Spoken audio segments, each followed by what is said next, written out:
Hi, it's me, Lore. Welcome to my YouTube channel. I hope you are enjoying my content, and if you do, please consider subscribing, liking, and sharing with your friends or anyone who might be interested in art or watercolors. In today's video, I'm going to show you how I paint this Beetles composition. I've chosen 5 different Beetles, so you have different ones, so you can just learn how to paint one or maybe just all 5 of them. And it's very important when painting Beetles or bugs, if you're painting them from the top view, to be symmetric. So I'm going to show you how I do that, sketching and then painting. I hope you enjoy it, and let's have fun! Firstly, we're going to do some light sketches of the Beetles. So choose how you want your composition to be and where you want to position each bag and how many bugs you're going to paint.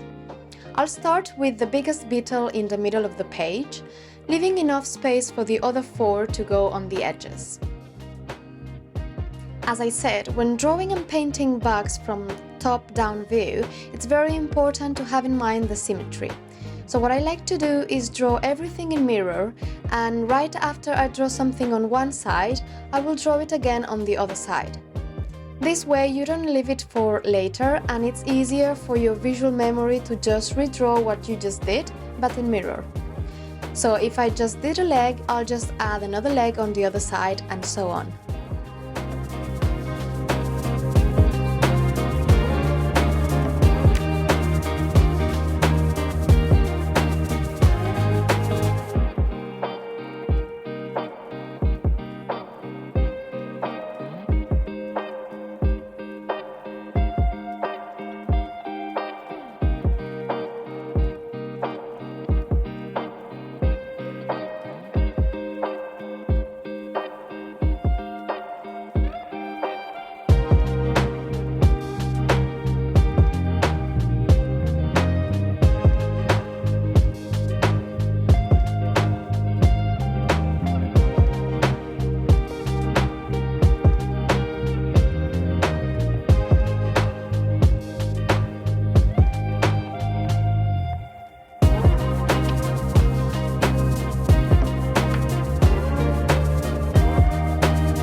Once the sketch is finished, we can start painting. So take a medium-sized round watercolor brush and your watercolors to start having fun.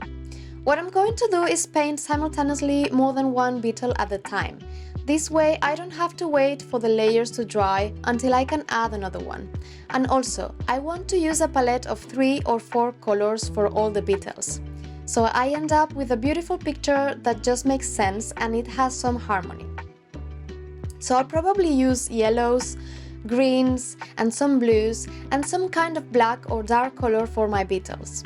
Feel free to use different colors for your Beetles and make different Beetles too.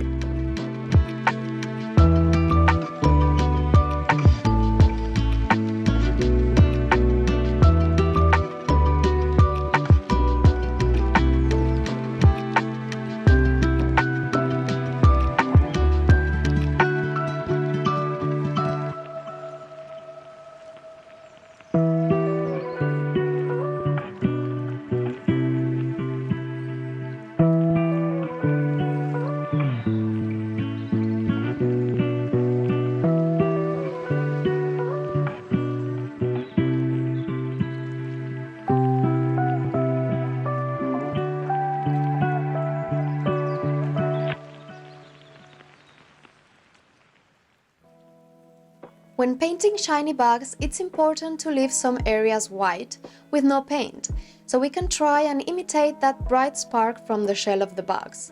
Also, to achieve that 3D look on our bugs, what I'm going to do is paint with a lighter color and then go with a darker tone on the edges while the first layer is still a bit wet, so the colors can blend nicely and we can get that popping out of the page effect.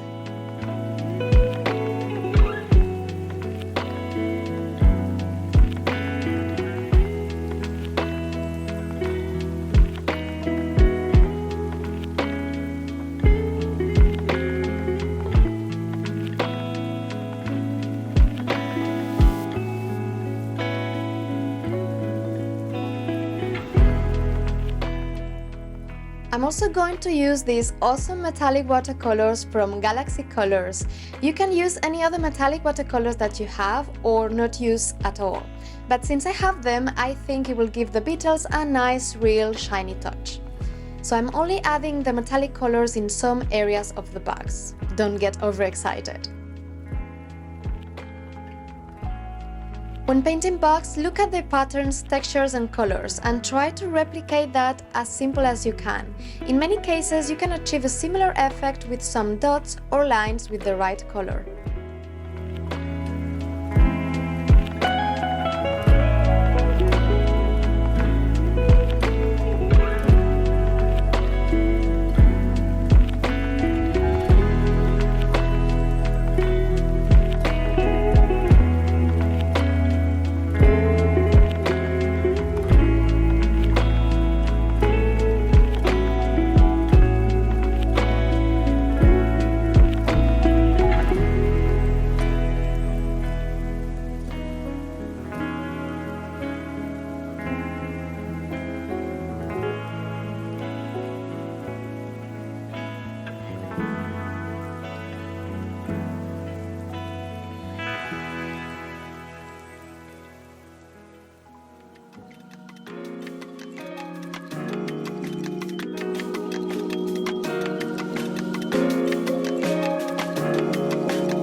When painting tiny details or adding darker contrasted lines and maybe adding textures to your painting, use a thinner round brush that can help you be more precise.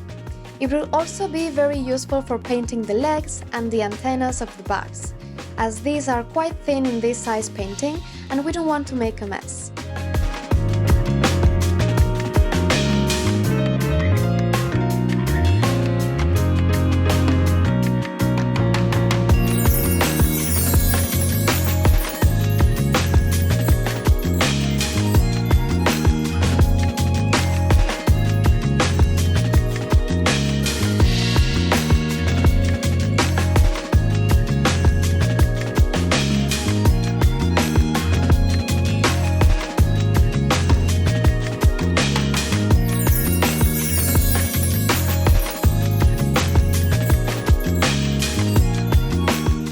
As I said at the beginning, we are painting with 3 or 4 different colors, so make sure you use the same color in at least 2 different Beetles, so they all end up having something in common in your painting.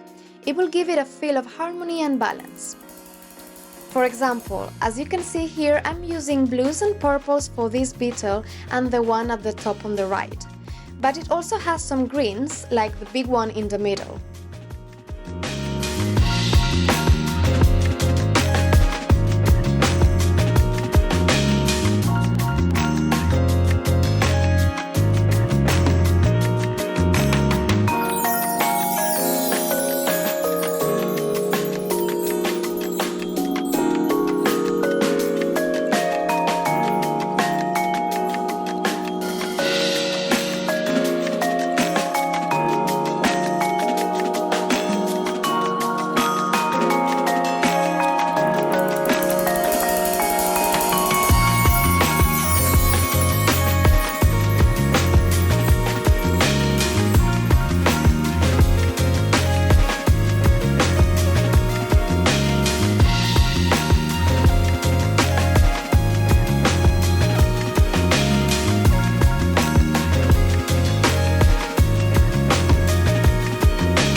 When we need to add black color, what I tend to do is get the same color I had on the beetle, but making it darker, so it's more natural than using plain black. We'll use this darker color for the small details and lines to give contrast and more sense of depth.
use a pen or a color pencil for the outlines if you wanted a more delicate or more perfectionist painting. But this time I've gone for the only brush painting option, which gives a simpler and more rough look. But how you end up your painting and how much detail and time you put into it, it's up to you.